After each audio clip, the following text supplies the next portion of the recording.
Well, good afternoon, ladies and gentlemen. Hey ho. Very nice to have you here. We are honored to be joined by two distinguished scholars and co-directors of the Theodore Roosevelt Center, Eric Johnson and Dr. Michael Patrick Cullinan. Did I say that right? Cullinan, I'm sorry. I'm an older guy. Eric Johnson has been with the Theodore Roosevelt Center since 2018, contributing in a large range of roles, from archivist and digital collections cataloger to digital library coordinator. With academic roots in history and political science from Gustavus Adolphus College and dual master's degrees in library and information science and history from the University of Wisconsin, Milwaukee, Eric now helps lead the center in an administrative capacity, drawing on his deep experience in managing digital archives and historical collections. Dr. Michael Patrick Cullinan, the Woolman Walton Chair in Theodore Roosevelt Studies and a professor of history at Jenkinson State University. He is a renowned historian and an award-winning author. Also engages broader audiences as the host of the podcast, The Gilded Age and Progressive Era. Please join me in giving a warm welcome to both Eric Johnson and Dr. Patrick Cullinan. Hey ho. Thank you. This is like the Oscars now. Yeah. We gotta do something. We gotta do a bit. Oh, no. Well, thank you very much for that kind introduction, and thank you to all of you for taking some time out of this beautiful afternoon to come here and attend our program, Theodore Roosevelt, the Navy, and North Dakota. Yes, I've got that as in the right order. As Tom said, I'm Eric Johnson. With me is Dr. Michael Patrick Cullinan. And before we turn things over to our actual speakers, I'd just like to give a quick word about what the Theodore Roosevelt Center is and what we do. The main. Yes, is that better? Oh, yes, it is. Sorry about that. Just a quick word about the Theodore Roosevelt Center and what we do.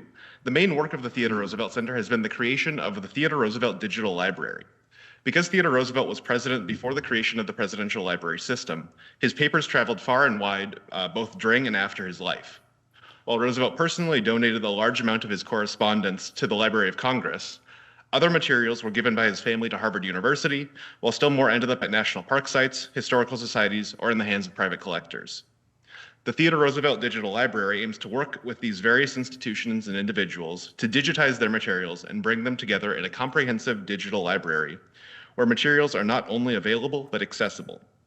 Much of the work the TRC does is not the physical process of scanning materials, but of adding metadata, names, dates, subjects, and descriptions, so that someone looking for items or topics can actually discover what they're looking for. At present, the Theodore Roosevelt Digital Library makes roughly 112,000 items freely available online for anyone, anywhere.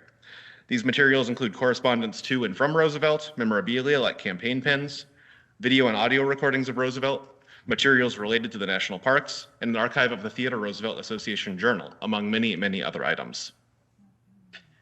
Okay, so who here has used the TR Center's resources in the past? Okay, this is excellent. So there's not that many hands up, which means that I would encourage all of you to go to the website, theodoroosevelt.org. And there you can find much more than just the digital library, although that is our bread and butter, our core business. But there's also an encyclopedia. There's a number of other learning resources there, including everything that Theodore Roosevelt's ever written, or anything that, or links to those resources, links to many other resources as well. So I would encourage you to go there. And part of this event today is to encourage you to come out to Jenkinson, September 25th to 27th, where we have our annual symposium. And this year is the 20th annual symposium, and it's about the Navy, hence today's theme, but also we are bringing out several more admirals will be joining your ranks, Admiral Fowler, and they'll be in Jenkinson over that weekend. And we also have speakers from the Naval War College in Newport, and several others as well. So it's an exciting event. We would love to have you out there. Please, if you have any questions, Dr. William Hansard in the back Ali Hecht up in the back there, also work at the center. Please ask any of us for details on that event, and we'd love to see you out there.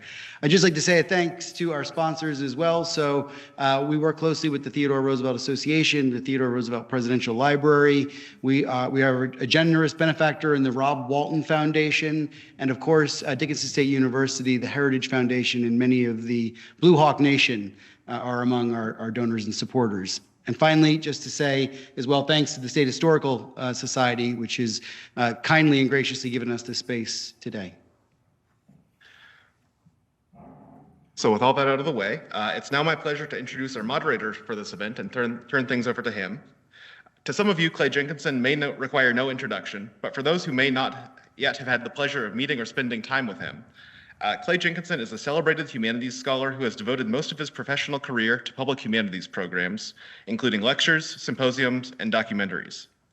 In addition to the various cultural tours and lectures that Clay leads around the country and world, Clay is also the host of a podcast and website, Listening to America, and has recently been documenting his travels around the United States in his Airstream trailer, following the footsteps of, so far, John Steinbeck and the Lewis and Clark expedition.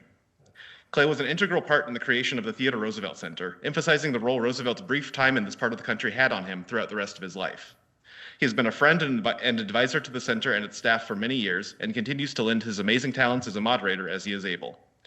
It is with this role of moderator in mind that I am now pleased to turn the floor over to Clay to introduce the speaker for this afternoon, Admiral Fowler, and set the stage for their topic, TR, the Navy, and North Dakota. Let's give him a big hand.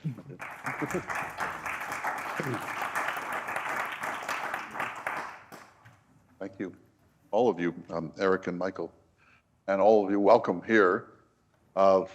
Just a couple of things. We're going to talk about a number of subjects here, but all related to Theodore Roosevelt and the United States Navy. And when we were kind of conceiving of what this lecture could be, we wanted to talk about the sinking of the USS Maine and what that precipitated. In a sense, America's entry into the world arena. That's certainly how Roosevelt would have seen it. So it is with great pleasure that I can introduce our special guest. We're so honored and pleased to have Vice Admiral Jeffrey Fowler here. What an amazing career, not over yet. 32 years in the United States Navy, ending in 2010. The commander of 5 submarines during your time. In addition to that, you were for 3 years the superintendent of the U.S. Naval Academy at Annapolis. And for a long period of time, you were also the principal recruiting officer for the United States Navy. And I think I read that 8,000 recruiting offices around the world and around the country. About 8,000 people, and we had probably 1,200 recruiting stations that we shared with the other services. Yeah, so we're just so glad to have him. And above all, he's a North Dakotan. Yay. Graduated from Bismarck. Got my Bismarck colors there, Dave. So I just wanted to start by asking you a question about your own career. So you come from a military family. Your father was Navy. Yeah, and it wasn't like I grew up with him in the Navy. He joined the Navy the day he turned 17. Spent 5 years in it. Came back here. Met my mom. Got married. Went to California, had me, came back 2 years later, and then I grew up here in Bismarck. And Dave and I were classmates and did a lot of things together in addition to high school. We had a little story beyond that, too. And then I think it was Lieutenant Commander Weefald was my blue and gold officer. It swore me in to become a midshipman when my buddy and Dave and my classmate, Mark Munson, and I went off to the Naval Academy together. We had the pamphlet. That's all we knew back then. Never had been there. But it looks like it was a nice school. Little did we know what we're getting into, but it's been a great adventure ever since. And I think a lot of the background here in North Dakota and the spirit of North Dakota, the spirit of Teddy Roosevelt, really serve all the services well. And hands-on, get it done. Oh, but it's my birthday today. Well, too bad. The cattle really don't care. That type of attitude. So You mean like the North Dakota spirit? Right, yeah. America. And like everybody, your paths change. I came back early from the lake back in the day, like in a day like this, and said, hey, I want to watch him land on the moon. We did. So I'm going to be a pilot and an astronaut. Well, as all 17-year-olds, how it works out. My eyes aren't good enough, wear contacts. Nope, you can't fly. Well, okay, I'll fly underwater. And, the rest is history. Had a wonderful career there. So you don't have everything figured out at 17, that's for sure. And we've had great opportunities, and I've had a chance to come back here quite frequently, either to hunt, fish, see family, or do events like this. So it's been really great. And now still out there in Northern Virginia, but get back here when I can. And in fact, I'm coming back for another event in 3 weeks with my high school. So we could go on and on. The thing is, I said, I'm an engineer, I'm not a historian. So that's just where I'm at. But I'm a sailor who tells sea stories. So I can do that, So. Certainly there's room for that, and there'll be time for questions, of course. Yes. So why submarines? Well, I was pretty strong in math and science and liked it, and I just liked thinking about that and going to the moon and high-tech stuff. And once I got to the Naval Academy, I became a mechanical engineer, and then started thinking about where we're going to go. And the good thing about the submarine, or about the Naval Academy, is in the summers as you're going along, you get a chance to go out with the Marines, go out with the pilots, get on a ship, get on a submarine, sort of see the cultures, what's the day-to-day life like, and how is it. And I really like the bonding of the submarines and all the technology. You have so many things put in this very small vessel. And I liken it to being like in the space station, in a sense. You make your own water, make your own air. Basically, you're good until you run out of food. The submarine I was in command of, I took over in 1994, is still operating in 2025 with its original gas can. The original reactor is still providing power. Original fuel. 31 years later, the original fuel is still powering that submarine. So the technology and all that's really impressive. So that's really why I got into it. Yeah, amazing. Let's see if this works. All right. So talk a little bit about TR and family, because you come from a family that's done national service, and TR felt very strongly about this. And it's amazing that when we came close to declaring war against Spain in 1898, he did the following. He resigned his office as the Assistant Secretary of State against the pleas of the President of the United States, William McKinley, who twice asked him not to do it. His secretary, John Long, said, don't do it. Please, we need you here. Why would you go out and get into harm's way? His wife, Edith, was suffering from a very dangerous gynecological problem that led to a surgery, and think of surgery in 1898. He was told by his closest friend, Henry Cabot Lodge, that if you go do this dumb thing, it'll be the end of your political career. And of course, so he did it. And that's Roosevelt, and he did it for lots of reasons. He did it for one reason. He believed very strongly that if you want to be a leader of this country and there is a just war during the prime of your life, you have a duty to get yourself, if you can, into that war. That how dare you lead the country and send other people's children and grandchildren into harm's way if you haven't paid your own commitment to national service. And I don't mean to be political, but if you think of some of our recent presidents, say G.W. Bush and Bill Clinton and Donald Trump, they did not do their national service. And we passed a boundary at some point where that no longer was as essential as it once was, but it certainly was for Roosevelt. The other thing was that his father, there he is, Thee, on the left, is young Roosevelt, before he became our Roosevelt. His father, Thee, had purchased a proxy during the Civil War. There's a long backstory to that, but Roosevelt himself was embarrassed by that and felt that it had besmirched the family's integrity. And so when he finished in Cuba, he said, now my children will always be able to know that we Roosevelts do our service at the right moment. So those things have to appeal to you, that sense of service. Well, it really does. And I think his time out here, what I read too, is he had asthma and had some issues when he was young. So when he finally got out to the Badlands, that really developed him into this tougher, you got to deal with the circumstances, like I say, deal with the cards you're dealt. It's not that comfortable in the military a lot of times, but you got to go out and do it. And for me, it was more, I think, just getting out and serving, but also seeing the world, because I thought the world was a wonderful place, and I wanted to get out and see it, which I've been able to do, and see all the states in America and that. And I think what he did was, just like I said, think of anybody in the administrations of the last, 30, 40 years who would resign their cushy DC job to go, into combat as a, colonel in the Army, and it wasn't even the service he was in charge of. To me, that's really incredible. It says a lot. And I can't quote it, but one of the things I had in my change of commands, Dave's been at a couple, but, the man in the arena. And, my life's been that way. I've had wonderful opportunities to lead, many failures, many things that didn't go well. But you just keep fighting and so now I can kind of counsel others, I guess. And Teddy Roosevelt's a good example, just that don't let the setbacks stop doing what you want to do.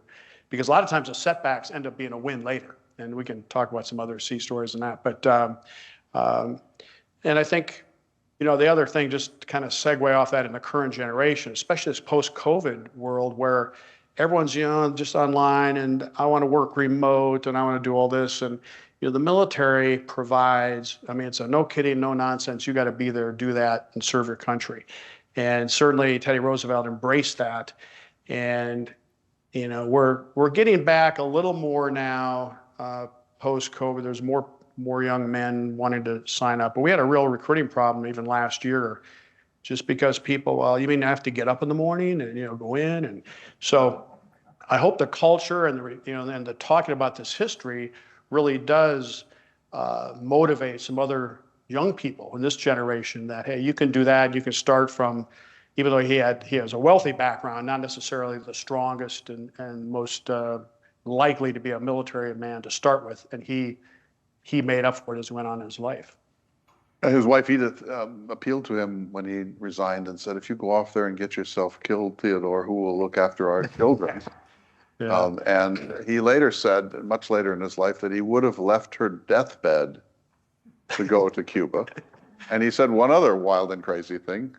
He said later that his only regret was that he did not suffer a disfiguring and perhaps life-endangering wound. Yeah, that's a little bold there. But that's beyond the usual. My wife might say similar things, like I started bringing her flowers when I had to deliver the bad news. Like, hey, great news! We're just going to go get deployed unexpectedly, Portugal. So pretty soon I had to say, okay, don't bring flowers home because she assumes I'm going to say something bad right after I give it to her. Fortunately, now it's okay, but back in the day. He had a pistol that was rescued from the USS Maine. He also brought bullet casings home for his children as souvenirs from the war. You've been there, done that. Yeah, my dad brought back coins, coins that had holes in them and funny stuff like that. And I really, I said, that's pretty neat. I'd like to go see where that's. So this, I mentioned this, but I just want to read this. It's so important. He wrote this in a letter to Bigelow, of his friend Bigelow. One of the commonest taunts directed at men like myself is that we are armchair and parlor jingoes, that is warmongers, I suppose he means, who wish to see others do what we only advocate doing. I care very little for such a taunt except as it affects my usefulness, but I cannot afford to disregard the fact that my power for good, whatever it may be, would be gone if I didn't try to live up to the doctrines I have tried to preach. That's integrity. Yes, and that's walking the talk. He did it. Here he is at that year. It's a great portrait of him with his Brooks Brothers specially made costume, his uniform. Henry David Thoreau in Walden famously says, how many a man has dated a new era of his life from the reading of a book. This is a book, as you know, that really mattered to Theodore Roosevelt, the influence of sea power upon history. And he became like a living advocate of Mahan's doctrine. Right. And there's a building at the Naval Academy after Alfred Thayer Mahan. And I think the outcome of everything we're talking about today was it accelerated what he had talked about in his books. Yeah, when Roosevelt was a young man, we had the 5th largest Navy in the world. By the time he left the presidency, it was around between 3rd and 2nd and heading towards much larger. So if you think of the presidents who have been big Navy men, Roosevelt is the chief of them. Ronald Reagan, Jimmy Carter, JFK. And George H.W. Bush got shot down and rescued by a submarine back in World War II. So there's been a lot of Navy and presidents over the years. And FDR. Yeah. And FDR. So here you see the Great White Fleet, one of Roosevelt's achievements as president, sent the entire U.S. fleet on a round-the-world friendship cruise. People thought he was making a terrible strategic mistake, that it might provoke the Japanese or others, but it didn't. It worked almost flawlessly. And of course, that's one of the great achievements of his second term. He also, as you know, Jeff was, may I call you Jeff? Certainly. He was the first president to go down in a submarine. Here he is on the plunger, plunging. Yeah, that's This was 1905. yeah, I don't know about that one. I'm not sure I'd like to go down on that one. That's a rough-looking submarine. Yeah, it looks a little tough. But he was willing. Also, the first president to go up in an airplane. That was after his presidency. Here's the plunger. Plunging. Yeah, yeah, Yeah. Talk about claustrophobia. yeah, yeah. Go ahead. No, I'm just saying, yeah, the World War II submarines were really small. And so everybody comes down to our submarines and new nuclear submarines. So, oh, it's so cramped. Well, it could be worse. It could Just be a lot go worse. back a few decades. Yes. So that was 1905 during his second term. Also went to Portsmouth and saw the Great White Fleet off. Went out and did artillery work on ships, and he walked the walk as the assistant secretary too. Yeah. Well, and this, it shows the expanse of the Navy and the things they can do. And he used that by going around the world. And some people understand things by reading it, but I think you and I were talking earlier, other countries kind of need to see the power, see the real thing. And the Navy is one of those forces that can, without actually shooting a shot, can show some real capability. So here's the USS Roosevelt, the carrier. Yeah. And you told me that you have not had the opportunity yet to be on it. Not on that carrier, no. I've been on a couple others. Well, But, the Theodore Roosevelt Association, once in a while, when it's in port, is able to arrange that. I hope someday we can help you get yeah, on that'd that be good. I as have our a guest. picture of a carrier through the periscope. And they're They going don't to like that though. decommission this fairly soon, I believe. 10 more? Yeah, I think they're going 50 years, and yeah, it's amazing that they keep going. But all mechanical devices wear out, and that's the issue about time. Yeah, including the human heart, of course. Yes. So John Hay, Secretary of State, said the Spanish-American War was a splendid little war, a little kind of starter war, a baby war, an easy war. It wasn't so easy. I made this from ChatGPT. It only took 320 tries. But I wanted to ask you about this. It seems like there's kind of a perfect storm happening here, Admiral. Yeah. Closing of the frontier in 1890, leading to the famous Turner essay of the closing of the significance of the frontier in American history. We've already established that Roosevelt is a believer that war is glory under the right circumstances and has a cleansing effect on American manhood and so on and so forth. Yellow journalism we'll look at here in a moment, but the media was as much a magnifying and distorting force then as it is now in its own technology. The sinking of the Maine, of course, and the Delome letter. We'll look at the Delome letter here in a minute, but it all then takes us to Cuba on this. Right. This leads to this moment where America sort of emerges as a big player in the world's arena. Yeah, and I think about the only person not wanting to go to war with Spain was the President of the United States, McKinley, because he saw what happened in the Civil War and didn't want to see all the death in that. And if anything, that's why he sent the Maine. One last sort of caution, hey, do you really want to take us on? But Congress, the people, because of the press and all that, were ready to go. And obviously Teddy Roosevelt was. And Roosevelt was taking advantage of the lassitudinous approach to being Secretary of Navy of John D. Long. And when Long would leave for one of his many vacations or spas or having a day of electrolysis, Roosevelt would just rush into action and do a lot of crazy things that Long didn't like very much, but he didn't undermine. Yeah, Teddy Roosevelt was very bold and just said, well, the boss is gone, I'm in charge, we're going to go do it. Let's do it. That was the advantage of the days before Zoom and all that sort of thing, the computers. Now, we mentioned the Deloma letter. This is it. This is a letter by the Spanish diplomat in Washington. He's writing back to the Home Office. This letter is leaked to the public, to the Hearst newspapers, to the New York Journal. And this is 1 week after the Maine got into Havana Harbor. So Before the explosion. Before the explosion. So they get in there. Actually, the head of the Red Cross, Clara Barton. yeah, Clara Barton, visited the ship 2 days before it exploded. But this happened about a week after they got there. So, talk about a precursor to then an event. You get the main, diplomat in the U.S. from Spain saying, yeah, we're just blowing off the Americans. We're just going to string them along and don't worry about it. And then 2 weeks later, the Maine blows up. It really connects a lot of bad dots, even if it wasn't true. It was John Long who decided to send the Maine at the request of the consul, the American consul in Havana.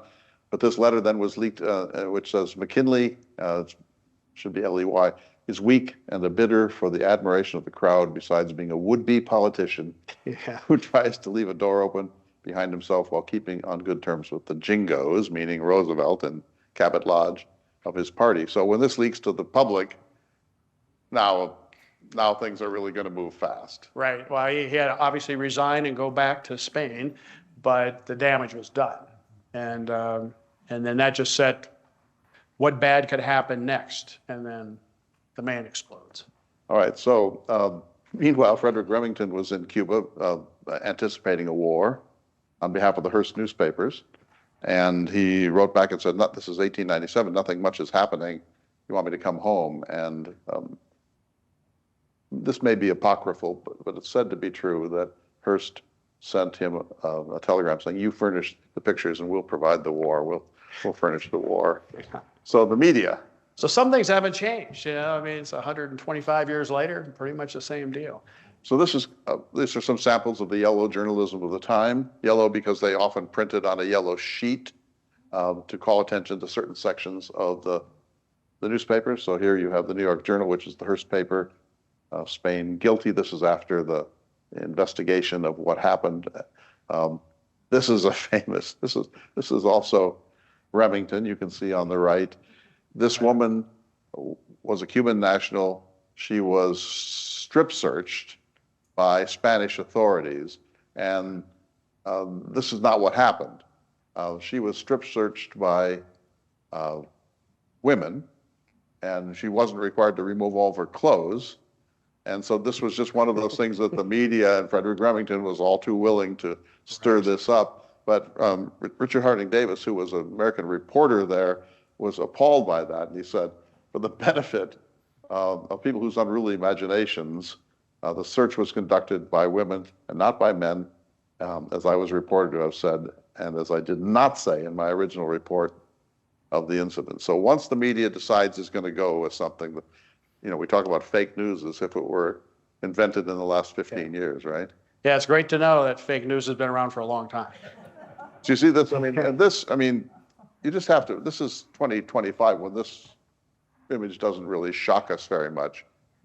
But think of 1897. Yeah, somebody coming out against their own paper, right? Really hear what they published. Right. He quit over this. But imagine this. This would be regarded almost as pornographic in that time. And it was just designed as the worst sort of sensationalism, right? More. This is from the San Francisco Chronicle. These full-page spreads, officers, just one whole edition of the Hearst Journal of 20 or 30 pages was devoted to every possible aspect of the explosion. Again, here, the New York Journal. And just a cartoon from the era of the yellow press. And Satan, apparently, or a clown Satan, distributing it. All right, and this is the famous telegram, Jeff, that Roosevelt wrote, one of the most famous telegrams in the history of warfare. Right, he got ahead of pretty much everybody. John Long was out of the office. He said, okay, it's going out to a fleet commander all the way across the world over in Hong Kong, Admiral get ready for war, and and that was Commodore Dewey and his team. Caps Dewey, Hong Kong, order the squadron accept the Monocacy to Hong Kong. Keep full of coal in the event of declaration of war. Spain, your duty will be to see that the Spanish squadron does not leave the Asiatic coast. Keep them out of the fight, basically. Lock them up. Keep the Pacific ships in the Pacific. And Roosevelt, I'm sorry, said, before the sinking, I hope to see the Spanish flag and the English flag gone from the map of North America before I'm 60. So not only wanted to get the Spanish out of Puerto Rico and Cuba, but he also wanted Canada. And twice in his lifetime, he advocated the annexation of Canada. It did not happen. So that's not new either. Right. Everything we think is new. That's why we do history, right? Some things we think are new have actually been brought up a few times in the past. And then you can see the kind of sensational language that Roosevelt loved at this point. The blood of the Cubans, the blood of women and children who have perished by the 100,000 in hideous misery lies at our door. The blood of the murdered men of the Maine calls not for indemnity or some sort of a cash payment, but for the full measure of atonement, which can only come by driving the Spaniard from the New World. They don't talk that way anymore. No, that was pretty bold, pretty direct. Okay, let's talk about the sinking of the Maine, February 15th. Yeah. So we sent it on a goodwill mission to Havana at the request of the American consul. The Right. Spanish grudgingly accepted this visit, and diplomatic exchanges occurred on board and so on. It was Sigsbee, right, who was the captain? Sigsbee was the captain. He was pretty old for a Navy captain. He was 51, for a ship captain. In our day and age, I'd be a younger person, but he was a Naval Academy graduate, held in pretty, good regard, and a brand new ship. It was commissioned only 3 years before. We're going to talk later about the USS North Dakota. We had 20,000 people at the christening. So brand new ship, painted white, looks good, comes out there. Spanish, like you said, did their at least courtesies, even though they didn't want to really, but they did. And there's really no issue. They were brought in, like you're always brought into a foreign port or whatever. Okay, you're going to be parked over here, moored over here on this buoy, and somebody guides you there and you tie into it. And they didn't explode for 3 weeks. So the likelihood of, some huge mine or whatever being right in the right spot, it took 3 weeks for the ship just to fall over at the right time. It was very, very unlikely. But given the letter, the loan letter, all these other things, the assumption was it was a Spanish. And then the investigation was done by military people, but not technical people. And there's some obvious things in there. And I guess we're going to get into a little bit of that. But it happened at night, so almost a few people went to shore during the day, but at night everybody was on board the ship. And most of the officers sleep on the top part of the ship, and the enlisted sleep below. So the initial explosion, 253 people died, and then 7 died later of injuries. For a total of 262. 260 total. The great majority of people on And there's only like 350 or so on board. And only 2 officers died of all those people. But it was just, pretty mangled, as we'll show pictures of. So I know we'll get into the investigation, all that, but, and there were people who heard what they thought were 2 explosions. There's some dispute about that as well. I guess Sigsbee was up there writing a letter to his wife or something when he heard the thing happen. So it was well documented, I guess, compared to some explosions that just happened and, no one knows exactly what went on. And Captain Sigsbee had canceled most shore leave because he didn't want any incidents to occur in the city of Havana. As all of us captains do, we like, nothing good happens after midnight. That's the deal. Get the guys ashore. So you have most people on the ship, and it's 9:40 p.m. He's writing a letter to his wife. Things seem very quiet and peaceful. The bay is calm, and at 9:40 the ship explodes in this mass of metal and shrapnel and fire and death. Right. And he survives. Sigsbee does. Would this be called a battleship? they classify it as a heavy cruiser or a light battleship. It's in between there. Back in the time, it was about less than 7,000 tons, which nowadays would be much bigger, but at the time it was. Would you regard this as sort of state of the art for the era of small battleship?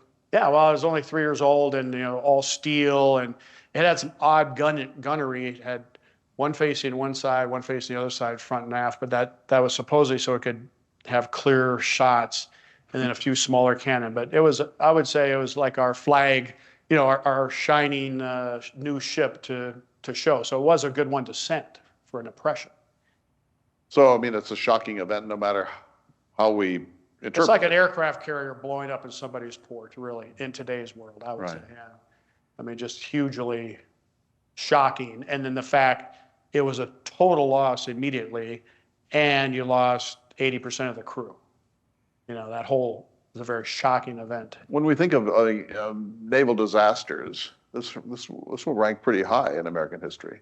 Yeah, I mean, World War II had some pretty tough times in full-up combat, but for would you say a peacetime operation or a peacetime accident or whatever you want to call this was pretty major. I mean, it feels a little like the Marines in Beirut, that kind of a feeling of just a sudden, terribly shocking event. Right. The This world. 200 plus people die, right? Yeah, all right. Yeah. So here it is. So immediately, they try to do an investigation, obviously, and it's in a port that's already, port water is kind of mucky anyway, a lot of silt and that, and it's blown up and then sunk in. Diving equipment and capability back in the late 1800s, obviously different than it is now. Even the underwater cameras and things are not as good, but they did the best they could with what they could see.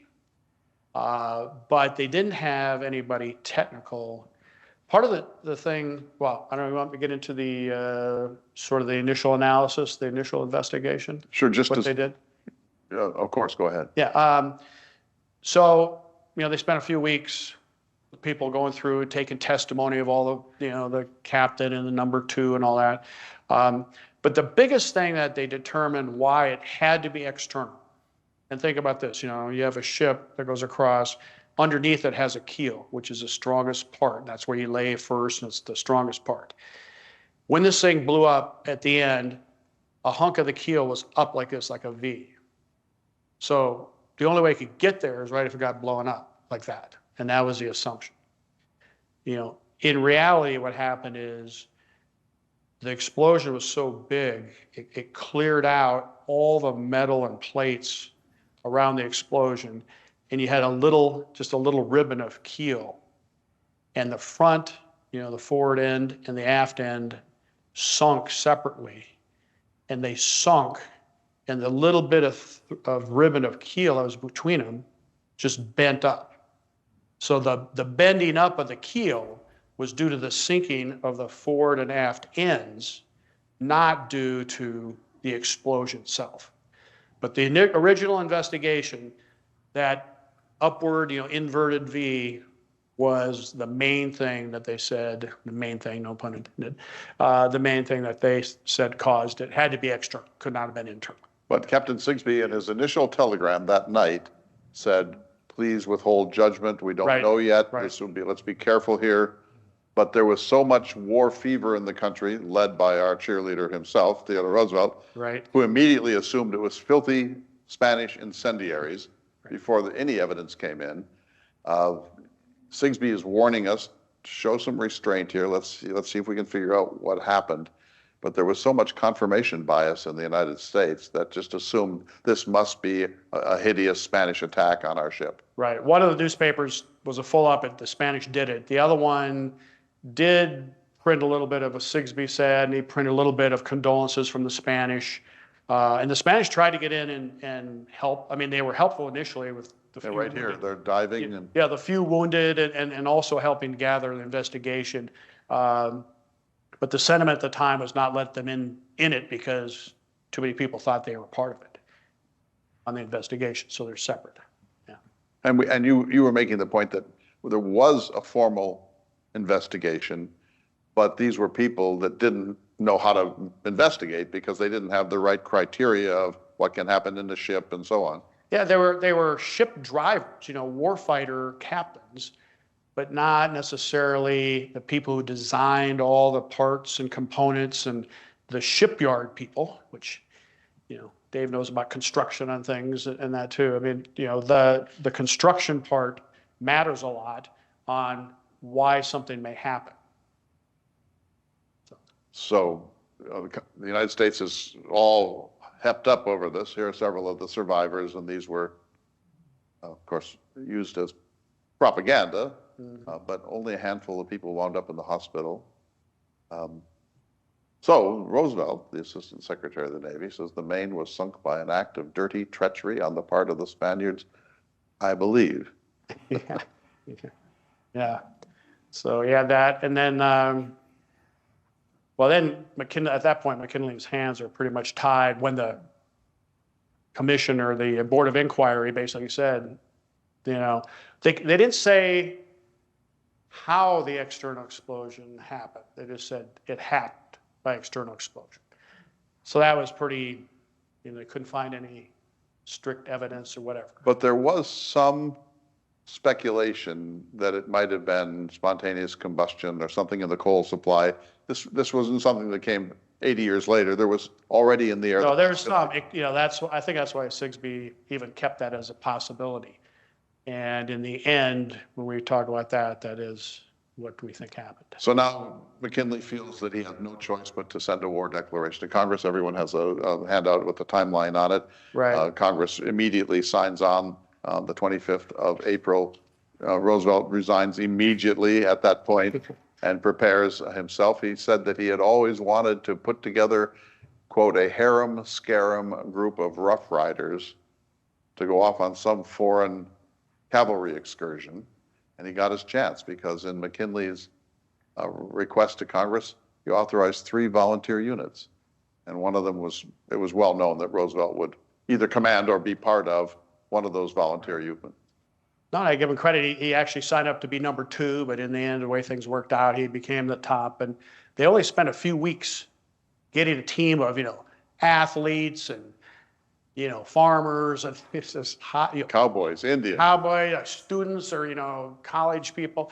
It was a pretty wild group, but back then, that's the type of people you wanted. Trained in San Antonio. Then they took the train to Tampa, which was a total disaster, right? Which is things you don't practice during peacetime. If you try to put together during wartime, it doesn't work well. And that's why we train so hard in our military during peacetime. And just the logistics, all these trains ending up in the same place, all these troops and all their supplies, but where do you put them all? How do you organize them?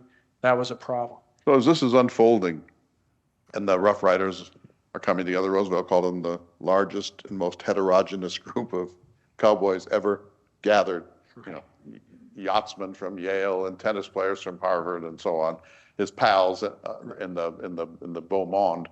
So what do you think Roosevelt's biggest concern was in Tampa? Well, he just wanted to get going. He wanted to get going. And in fact, there was a ship that was going and it was signed to somebody else. The Yucatan. Yeah, he said, well, they're not using it. We're going. They just kind of commandeered it. So his attitude about, take action, beg for forgiveness later, that's how he did it. That's what he did here too. Yeah, so he actually had his men link arms and they marched and forced their way onto the Yucatan, which was assigned to another group. Right. Then they didn't know whether they were going to wind up in Puerto Rico or Cuba. The destination was unclear. Yeah, and these were not warships. These were like ferries or, just ships. Because we didn't have any, amphibious assault ships or anything like we have these days that bring the Marines ashore. And there was a little scare for a while that the Spaniards might be out there and they'd be easy target to be sunk.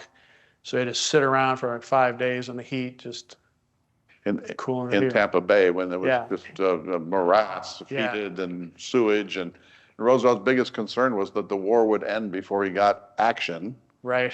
And so when they are on their way to Cuba, his concern is that somehow they will miss the main event, but they don't. Right. The 2 battles, Los Cosmos on the 24th of June, and then his crowded hour on July 1st, 1898, when he alone on horseback, assaulted with his now infantry group, Kettle and then San Juan Hill. Yeah.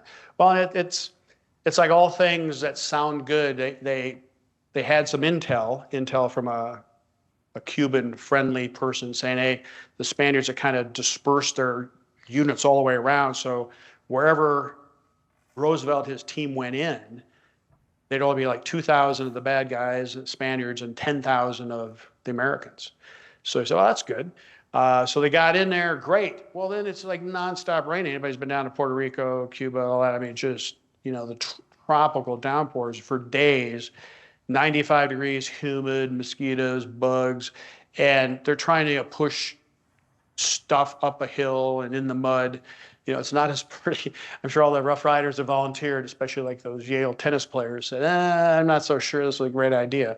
And then, on the attack, he got up there and the Spaniards had, the units over there had these new smokeless powder rifles. So you couldn't see where the rifle shot was coming from. So normally you could just, okay, somebody shot at me from that powdered smoke, I'm going to shoot back at it, but they couldn't. So coming up the hill, the U.S. lost as many people as they lost, actually a few more than they lost in the Maine itself. And they just kept plinking the Rough Riders off. And Teddy Roosevelt just kept on going. And I guess he got grazed with something. Got a tiny little bit of shrapnel on Yeah, I don't know if it was his neck or his hand or something like that. But they just kept on going. Then they got to the top and they overwhelmed him. But it'd have been easier just to get bogged down. In fact, he ran into a group of people on the way up, not his people. So what are you waiting for? Well, we're waiting for the order to go. So well, just come with me. So get out of the way. They get out of the way. Get out of the way or come or whatever. Right. And he can't. They went. Some of them joined. So. And he was, the reporter said he was the most conspicuous person there, that he should have been killed. Well, I think he's the only guy on a horse. Right. So everyone else is down on the ground, pushing up the mud. He's up on a horse. Well, these Spaniards shooting with these, rifles that we don't know where they're coming from. So it's. We're giving more attention to this than the war deserves. In other words, this is a very minor part of the war. But from Teddy Roosevelt's standpoint. And from the TR Center and what we do in North Dakota, of course, we love to fixate on him, but he made the most of it. He wrote a book called The Rough Riders, published in 1899, and one of his critics said the only thing he would change is the title. It should have been Alone in Cuba. Because of Roosevelt's very considerable self-regard. Yes. But it propelled him into the governorship of New York for 2 years, then into the vice presidency, and then, of course, when McKinley was killed in September of 1901, Roosevelt becomes the 26th president of the United States. And he probably would have been president without all of this, but this certainly helped to make him a national hero. And he was the loudest cheerleader for his heroism, of course. As he tended to be. But that wasn't the most of it. So here's, by the way, San Juan Hill. I was there in February with a group of people. It's not much of a hill. There are higher hills in Bismarck than San Juan and Kettle Hills, but nevertheless, there they are. It's kind of it's an understated place today.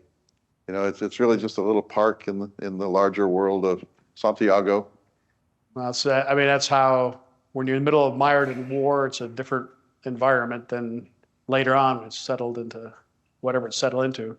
I live in the middle of a Civil War era, and it's just a bunch of, fields out there. But that little creek that you just take that bridge over all the time, that was a big problem back in the day. Yeah, exactly. So these things are, a hill and mud are still an issue, especially if whoever has a higher ground. And Roosevelt boasted that the Rough Riders had the highest casualty rates of the war, the land war in Cuba.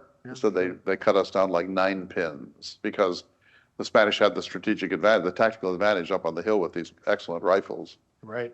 And Roosevelt's pal, Bucky O'Neill, was standing next to him.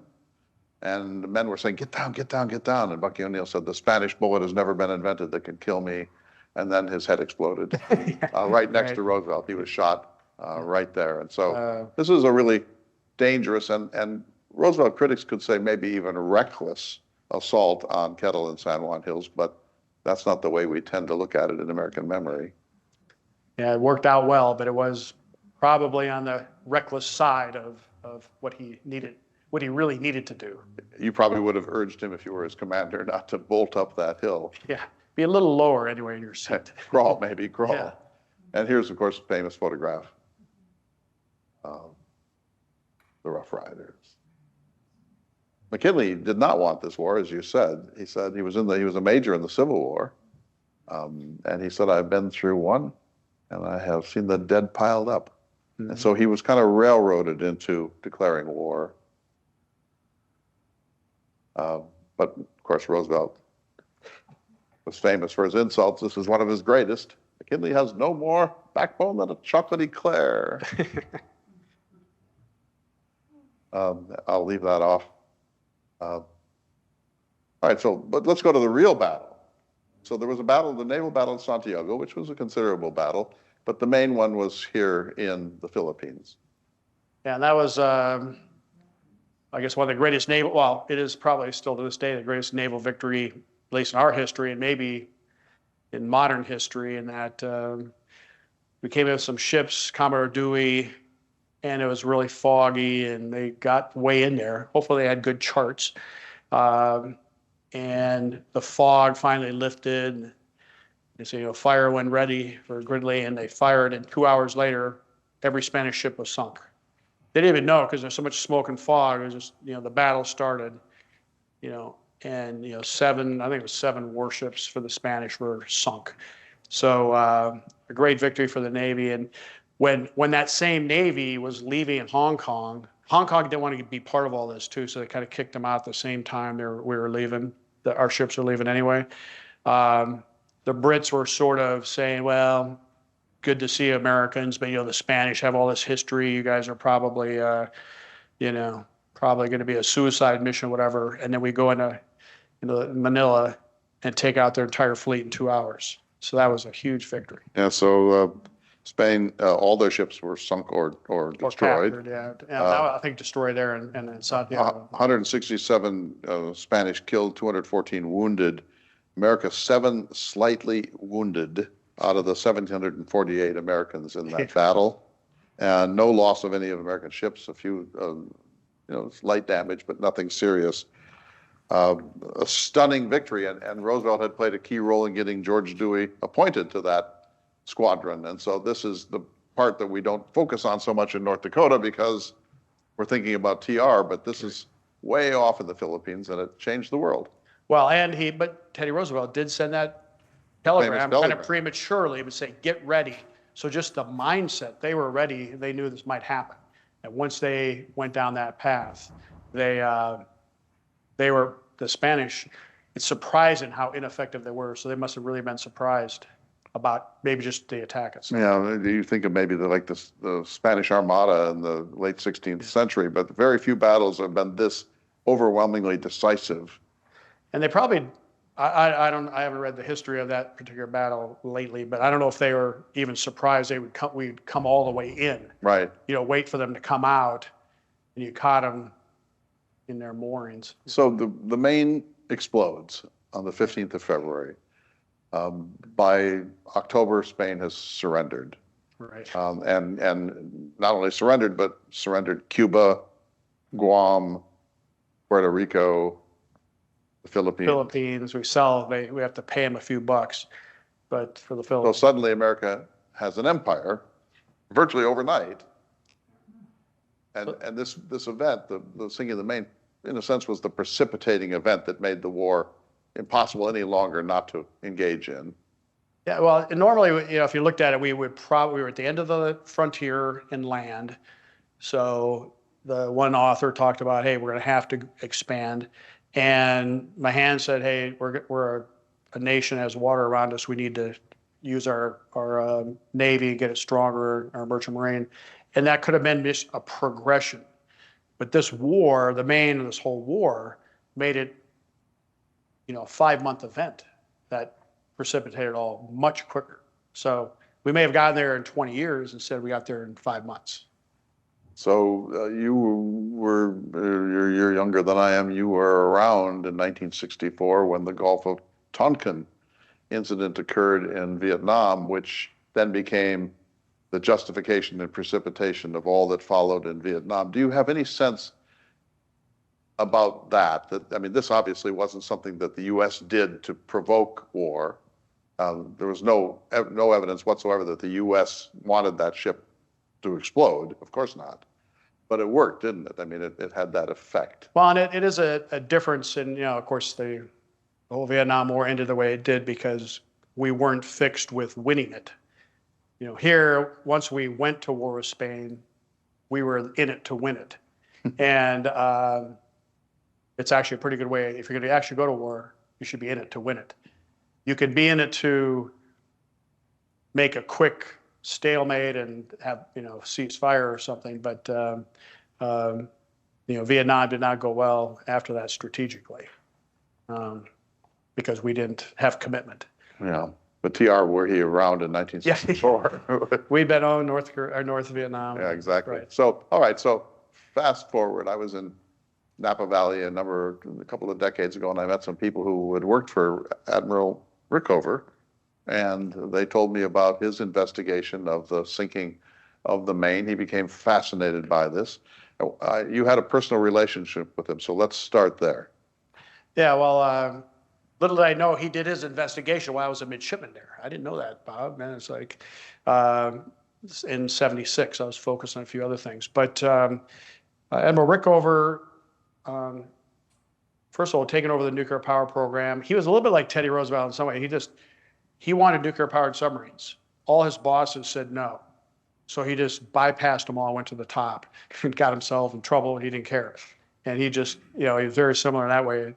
But he was a brilliant man, but he understands this is a whole new world because in all this other stuff is bravado, get out your sword, your gun, your the submarines were, get out a bigger wrench and a hammer, is all that. Old diesel engines. Diesel and, hatches, mechanical devices. And now you're taking a reactor that has a lot of different technical things involved. And you can't, as I say, you can't order the reactor to be safe. I order you to be safe. I'm a great leader. No, there's some technical things that go in behind that.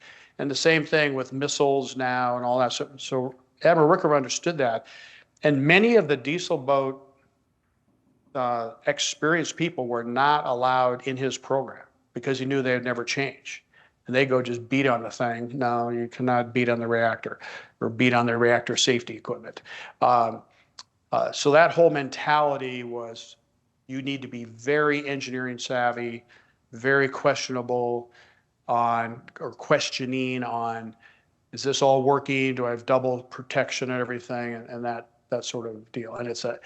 And anytime something happened, we had an incident report. We had to write if you did something, the reactor turned itself off. You activated a safety feature, and it turned itself off. And then you have to write a report on it. And there are a lot of choices. Was it operator error? Was it, part of a machine problem? Da da da da. And of course, initially everyone would say, "Oh yeah, the machine broke, and that's what caused it." Well, no. 90% of the time, it was an operator should have known the machine was going to break and should have prevented it from happening in the first place and all that. So he has this very, very look at the technical details first, not just leadership. So then go back to this. So there is an interim. Well, are we going to get to the raising of the Maine, or should I just talk about it now? Well, let me just say, first of all, that he's the father of our father of the nuclear Navy submarine and a great leader, great intellectual. And in 1974, he read an article that said, maybe that Maine thing was more complicated than we've been told. And that made him want to do it in 1976. Yeah, he had a couple of his experts. He assembled a really great engineering team. And they looked at it, and they had a little bit more sophisticated equipment. And they took all the pictures and evidence and all that and started looking at it. And in the end, it could not have been an external explosion. They looked at they had inner and outer plates, and some of the outer plates were deformed even inward, but the inner plates were destroyed much worse than the outer plates. And then he looked at several other factors that made it, there's no way it was an external explosion. And what was the problem? Well, back then they used coal power, great. Coal power, steel, steam was all great. Well, the coal in there was like 6 years old. They're down in Cuba. It's 90 degrees outside all the time, and it gives off gas. And they had a ventilation system in these coal bins, but they were inadequate. And you're supposed to go in and look at them, make sure nothing bad's happening every so often. Of course, Rickover goes back and looks at all the reports. He doesn't look at how great a leader Sigsbee was. He just said, oh yeah, I noted that on 2 of his previous ships, the people over there said it was dirty. Well, he didn't like dirt, he liked pristine and all that. That way you can see if there's a leak or something happening. So he thinks Sigsbee wasn't as good a leader as he thought. He was not. Because Sigsbee was not. He allowed coal dust to sit around. Yeah, he allowed it to sit around where they just weren't looking inwardly enough. He was worried about the Spanish and all that. He had a very good, a bunch of people out there trying to keep make sure the Spanish didn't do anything at night or whatever, but he didn't look internally. Then there's a design problem too. The coal bin's right next to a magazine that has all the gunpowder in it. What could go wrong? Yeah. So what happened is they did an analysis. They said the type of gunpowder we had, it would take between 10 and 20,000 pounds of gunpowder to blow up to make the impact that they saw. Well, in the magazine right next to the coal bin, that's right at the place where the frame, where everything blew up, there's 11,200 pounds of gunpowder. And they think it was just a fire. What happens, a fire breaks out, it just gets hotter and hotter and hotter. And then right next to it is the gunpowder, and then it goes off. So he thinks it's only one explosion. The people on shore heard 2. What happens is they think they heard the air and then the water sound, because it was traveling at 2 different speeds. And it was just one big explosion. And then that was. So, why did Rickover do this? He wasn't a revisionist. He wasn't a leftist. There was no politics here. He's just curious. He just wanted to know what exactly happened. Right. And he always makes a point on, just the first gut feel stuff may or may not be the case. He's the one that always take the politics, take the other things out of it, and just look at the facts. I mean, he was an engineer's engineer in that stance. Just look at the facts. What do the facts say? And so he produces a monograph, which you've read. Yeah, he has a book on it, and his guys write in exactly reason why they think, it's not 100%, but it's very, very close. And had the Maine, the same thing could have happened tied up in Tampa. Tampa's a pretty hot place too. And had the thing blown up, the Maine blowing up in Tampa, do you think we'd say the Spaniards did it? Yeah, Roosevelt would have. Yeah, he would have. Yeah. They sneaked it across, right? Yeah. Anyway, so. So you tell us how your own relationship with Rickover. Well, he personally interviewed everybody who came into his program, which is pretty bizarre for a guy as senior as him. And this is after it had been going on many, many years. So this kind of reminds me of the Rickover interview. He's up there. He's actually a relatively small-statured individual, but he made sure that he towered over you and asked a lot of questions. And he was a lot of no, sir, yes, sir, no, sir, yeah, whatever, and then get kicked out. But got accepted as program. And then he also, I give him a lot of credit, the head of naval reactors that runs a reactor that's either on surface ships or submarines, goes to sea the first time that reactor goes to sea, every single time. Says, I'm taking my life on this submarine because I know my team and I have certified the engineering that it will be safe. And then we're going to go run it to its limits, and I'm going to be on board when you do that. And that's a couple-day event. So on my first submarine, USS Bremerton, he wrote us, and we actually had some shipyard welding quality issues, not with the hull or the reactor, but some other places. So he was there, and he rides on your submarine for like a day and a half, which is a very nervous time for all people. I'll bet you were. Because he will note any deficiencies you might have. As we said, I was on a reactor inspection team, and we write a report. Some deficiencies were noted. That's usually how it is, no matter what you do. So, very high standards of engineering. That's a great way to run a. But you have the deepest respect for him. I do. And his report, which is definitive. Right, and like I said, he took the emotion, politics out of it. He wrote about the politics leading up to it, but he says, here's what the guys found. Here he is in a reactor. I love this. Yeah. So last question, then we'll turn to the audience. And I hope you have thoughts or questions for our distinguished guest. We're so glad you came all this way. Thank you. It's a delight to be able to, we had breakfast together and talked about a wide range of subjects, and we're just touching on some of them here this afternoon. But so the Maine sinks. Roosevelt is thirsting for a war. That war comes. The United States is ready to expand into the world's arena. Maybe they would have, and maybe they wouldn't have without Roosevelt's cheerleading, but probably that was coming one way or the other. Do you think if the Maine had not sunk, if it had done its friendship visit for 2 months or whatever and come back, do you think that would have made any difference, or were you going to have a war no matter what? I think the war was going to happen. Cuba was just too close to us, and there was too much energy and the sentiment of what was going on in the newspapers and with Congress and that. But, would we may have settled Cuba and maybe gotten the Spaniards to get out of it or whatever. I'm not sure we'd have received all the rest of it right away. We'd expanded, but maybe it would have been a different way. Maybe. Well, no Philippines under that circumstance. Right. You certainly wouldn't go straight to the Philippines. That's a long way away. So I think the Philippines would have been a lot later. Puerto Rico, maybe Hawaii may have come, but I think it would have delayed it quite a bit. Cuba has been an irritant in American life for a long, long time. 3 presidents tried to buy it, including McKinley. He offered $300 million for it during this crisis, and he was rebuffed.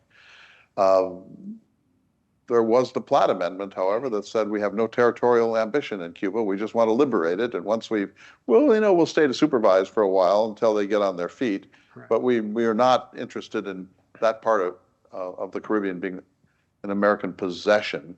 But we've had that irritant all that time. And of course, it heated up again in a huge way around 1959 during the Cold War. And it has been essentially under the American boot ever since. America has really strangled Cuba to the extent that it could, quite successfully. I've been there twice in the last 3 years, and the Cuban people are really ready to get out from under all of that. They just don't know quite how. Yeah, I think we wished when the Cuban Missile Crisis happened, we wish we'd have resolved it better years earlier, decades earlier. But then we are where we are, and now it's a matter of what do you do? And, we want to make sure that somebody that close with all these people doesn't get either a bunch of exiles or become an enemy that close to our territory. Because everything we've done, fortunately, in our lifetime has been pretty isolated from the dangers of the world, not 90 miles away. You yourself were a student at the academy. I'm guessing that the Cold War and the Cuban Missile Crisis were central themes for a while. Yeah, it was a big theme. I mean, that's the war we entered. Well, we were finishing up Vietnam, but I mean, the real war we were entering was the Cold War, and that was our big focus for a lot of years. But what I told our students when I came back is, you don't know what's going to happen. And some of them, came in before 9/11 thinking, Cold War's over, life's good, we're just going to go out and do our time. And next thing you know, they're out in war too. So now we got ships, the Red Sea shooting down, missiles at our merchant marines. I mean, there seems to be danger out there all the time. So our military needs to be ready for sure. When you see this, like what's going on now, really things heated up in a big way in that part of the world, does some part of you wish you were there? Well, it's like I say, deal with the cards you're dealt. We had plenty of interesting times and conflicts in that during my career. You just want to make sure every generation is ready and not just with the people, but the real issue we have now is we keep going through these cycles of building ships and not building ships or submarines or nuclear components. And that, as Dave and I know, the nuclear, there's so few suppliers. And then once the skilled shipyard worker goes off and, gets another technical job working some other fine equipment, well, hey, we need you back now. It's too late. And right now we're trying to regenerate our shipbuilding and our nuclear building so we can build more submarines.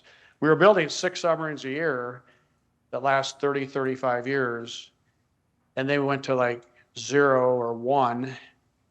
And now we're saying, hey, we need a lot of submarines. Well, yeah, but you stop building them, and they take 6 to 8 years from initial, procurement to being commissioned. So it's a challenge for us, but we're taking it on. At least we're spending money on it and taking it on now. And last question before we turn to the audience. So Yeah. for 3 years, you were the superintendent of the academy. What a great capstone achievement and a great career. Superintendent means university president, essentially. Right. An amazing institution with a huge legacy and heritage in American life. You did some changes there. You brought some new leadership to it. Well, it's interesting that there are two types of midshipmen who graduate from the Naval Academy. I'm going to come back and be the soup. Someday I'm going to run this place. It's going to be so great. That wasn't me. I was going to go out and do my submarine thing, and that's all. And then I just got into Hawaii. I just got out to Italy, and I'd only been there a few months, and somebody mentioned, hey, we're looking at you for superintendent. And I said, nah, because I was back in Secretary Rumsfeld was Secretary of Defense, and he needed 3 names for every nomination. That's what he wanted, and for all 3- and 4-star positions. And this was one of the 3-star positions. I said, no, I'm just a cannon fodder. They needed a couple more names, so my name's in there. Well, maybe the other 2 people just fell out. Next thing you know, yeah, they want me. They fly Katie and me to meet the Secretary of the Navy and all that sort of thing, and then off we go. And so I came from the fleet in Italy, thinking I was going to be there another, year. The Eisenhower aircraft strike group had just come through the Mediterranean. They'd been underway for 7 months. They had 1 week in port. That was in Naples, Italy, on the way back. And they were basically combat-ready operations their entire time out there. Then I get to Naval Academy, and the students were complaining that, well, I can only go out in town 6 days a week and this and that. Dudes, that's not the world you're going to. No. So we're going to get back to like pretending this is like the place where you get ready for battle. So I was very unpopular. I took away a lot of liberty. And I said, no, we're going to focus on nations at war. You're going to be the example for the Navy, this and this. So you can read my proceedings article if you want. But the seniors didn't like it so much. And I got lots of love mail and hate mail for the same issue, which you'll find you lead any organization, you get about 50-50 on love mail and hate mail. But I thought we focused on the right things. And afterwards, I think the midshipmen were well. And now, it's a little scary, but I just saw one of my students just took command of a guided missile destroyer that's shooting down the Iranian ballistic missiles coming into Israel. That was one of my students. Well, I'm glad if he listened to anything I was saying, like, hey, you might be in combat, you got to think about that stuff. And there he is. So I'll stop there. That's fabulous. So we have time for a few questions. Eric has a microphone. Raise your hand if you'd like to comment, question. Here's one. I think a high school classmate of yours. Yes, Dave's always been ahead of me. He graduated ahead of me at the high school. He got ahead of me graduating at our nuclear prototype land base. So anyway, and I was in his wedding. So other than that, I barely know him. All right, good. Yeah, Jeff. Things have changed a lot since you went through the nuclear training program, and the industry's gone through a lot in the commercial nuclear industry. For example, in this country, we do not even have the capability of making large transformers. We don't have the capability of making large reactor vessels. All that manufacturing capability's gone overseas. They're trying to get enrichment back into the United States again. We're dependent upon our fuel overseas. I mean, the whole thing has really changed quite a bit. Now, as far as the nuclear Navy, when you were in, there were quite a few more nuclear subs, both boomers and fast attacks, than there are now. And of course, China's building at a rapid pace right now. Kind of what's your thoughts toward our ability to turn this whole thing around and get in more of a dominant position that we used to enjoy? That's a good question. It's a valid concern. I think the first thing is just recognizing the problem. And at least it appears we are doing that. It's unfortunate that AI had to put the strain on energy to say, gee, we got to find some other sources. Oh, what about this nuclear thing that we gave up all these years ago? And so from a commercial standpoint, that's seems to be coming back and making sense. And I think it has a lot of support. And done right, if we do it, rather than each, and you and I've talked about this before, each plant is separate and gets different safety and all that sort of thing. Coming up with a plant that is well designed and just replicated around, I think we can get that back. And then it's the skill sets too. So it's both encouraging people to come back. You're not going to do it without money. No one's going to invest in this. So, that's a congressional administration thing where they pay somebody, okay, you have capabilities, you're not doing this now, we're going to pay you to build or get somebody who's building overseas that's a friend to invest in the U.S. to build a plant here. And that, I think that's the way we have to go. And then the skill set, same thing, we're out hunting for these people. And most of the work we're talking about, you can't do remote. You can't weld remote, you can't, do these things, assemble a submarine remote. There's a lot of things can be automated and a lot of things are done by robots, but it's still, there's a lot of needs to be done. So I think the first thing is we recognize the problem. That's good. Now we've got to put money to move it quickly, because otherwise, if you just wait for, capital to go on its own, it's not going to go fast. Here's one. Michael Cullinan. Thank you. And actually, Mike, I want to build on your question because I think it's really interesting today. Industrial development in the Navy is, I think anyway, I'll put my cards on the table, is the key to unlocking the potential with technology and personnel. But there's a domestic political, there tends to be, at least anyway, domestic political opposition to industrial development. We don't do it in commerce. Because government spending in industry is seen as being anti-competitive or internationally unpalatable. But the Chinese are doing this, and other nations are doing this. Can we afford not to do it? But also, what about personnel? So technology and personnel are like the backbone to this. TR had major run-ins with Captain Mahan, who didn't want dreadnought ships. And didn't want to see seniority get stripped out of the personnel process in the Navy. So how do we grapple with some of our? I think a lot of this is domestic issues as well. Yeah. It's tied to American ideas about how involved the government should be in all of our operations. But the Navy strikes me as somewhere where maybe we can find some sense of agreement and continue to ensure that the future of American predominance of power is assured. It's a very complex topic, but I think part of it is we need to get out of our own way. And we got to a point where the government has so many complex rules and well-intended environmental and protection of this, protection of that. But it got to the point where a business looking out for its stockholders could not endeavor in any of these things because they get hammered, sued, delayed, no permit, nothing, wouldn't make the money. And that's not if we're running a capitalistic thing where the stockholders run this, it's not going to work. Now, for the military, obviously, it's not a stockholder thing, but it is a taxpayer thing. You got to say, no, we're going to invest in this, and this is important, or incentivize it. And like I said, a couple of things we're doing is we're bringing in investment from other countries to replicate what they're already building overseas here. Well, that'll maybe accelerate it, especially if the things that they're doing over there.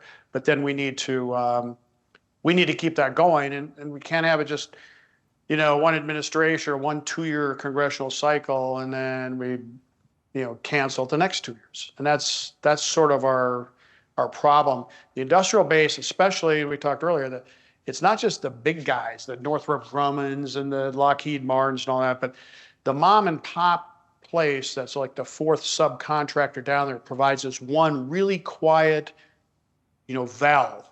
No other human on Earth needs this really quiet valve except on a submarine. Where do they get it from? That one place.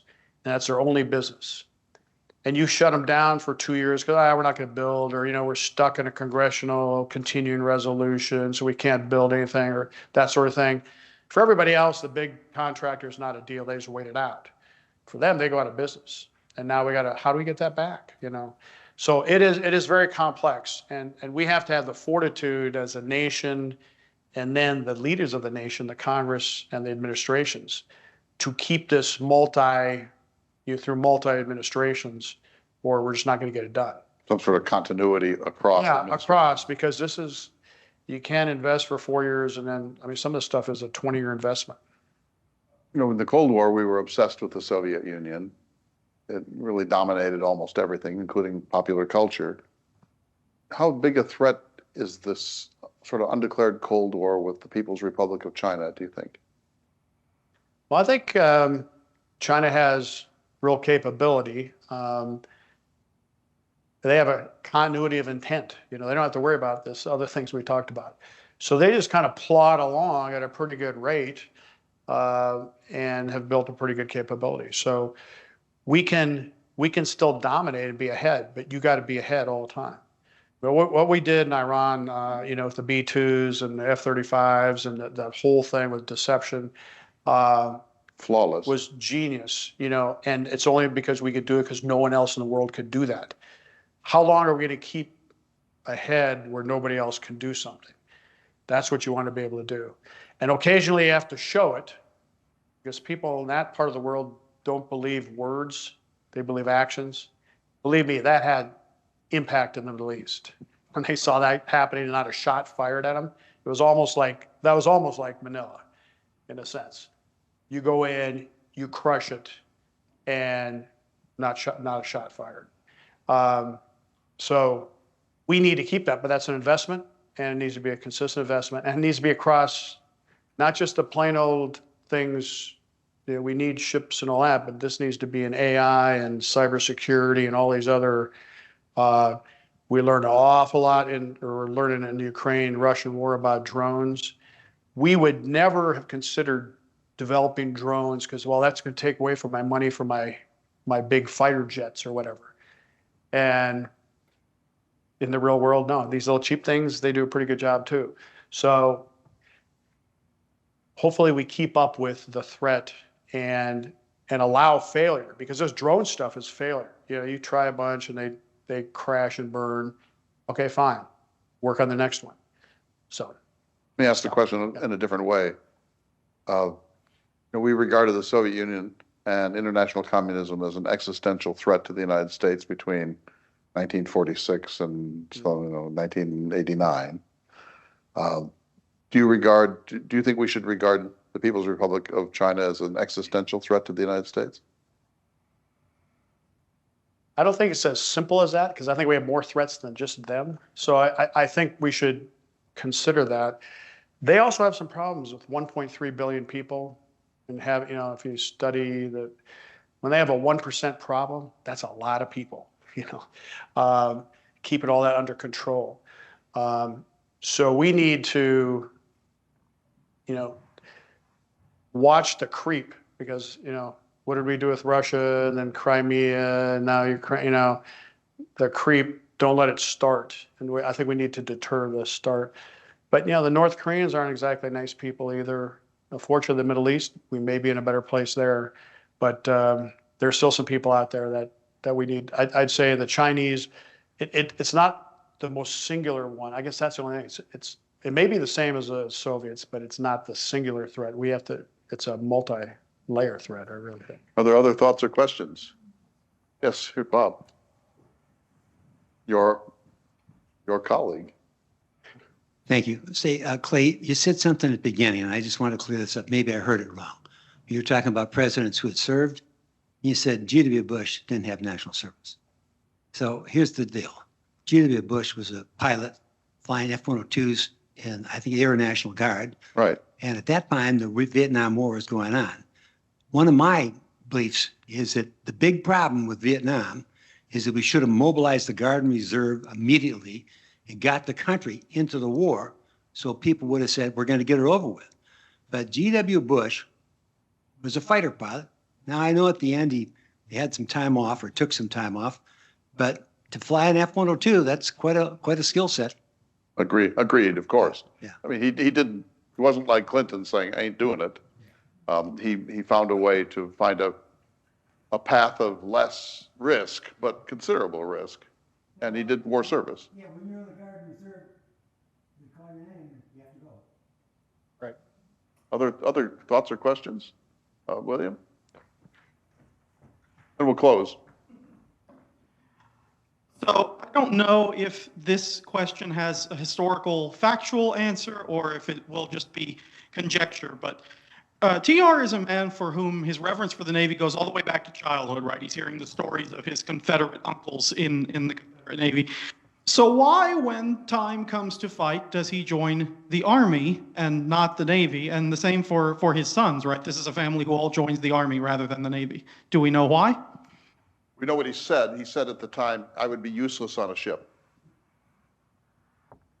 There were no volunteers for the Navy either. I don't think. Right. Yeah. Volunteers for the Army, but not for the Navy. You don't. Well, and he probably didn't know that the Navy was going to get that involved and be that decisive and all that. Then maybe he would have taken over, in Santiago or something. But yeah. Yeah, of course. So Manila Bay was a great victory, but Spain raced a bunch of ships, warships over to Cuba to back them up, but they got in the port on the south side here.